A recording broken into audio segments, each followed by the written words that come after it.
If you plan to have a question and answer session at the end of the presentation, leaving some interesting but unnecessary data points during the presentation can provide impressive material for the work during question time. Setting up your presentation style, creating attractive slides, clarifying your point of view, answering unexpected questions, and making the audience laugh are all things to think about. There's an infinite number of presentation tips, so we've reduced the huge range of tips to what will have the greatest impact on your presentation, and left you practical takeaway meals that you can apply to your presentations today. For example, a HubSpot marketing director recently started a presentation on the redesign of his team, telling a personal anecdote about his weed control in his garden. Even a few quick keywords on exactly what you want to cover will help you set an attractive and confident tone and come to a conclusion, so that your material stays in the mind of your audience. This sketch serves as an anchor point when making a set of slides and holding the presentation, highlighting the main arguments you need to play. Then I add to each of the 3 points of my presentation a sub-item. Here's an example. If you gave a presentation proposing a redesign of the site, you could talk about all the benefits that a redesign would bring. I would like to start with the main points, the introductory remarks, the 3 points that I hope the public will remember my presentation, and the concluding remarks.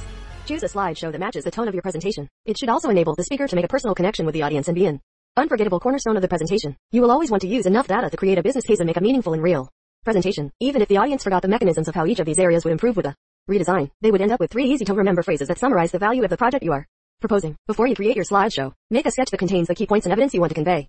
The movement will attract attention in a new way and will refresh the energy of the space and take you to the end of the presentation. I am always looking for the references of the speakers and integrate my own references in every presentation I make.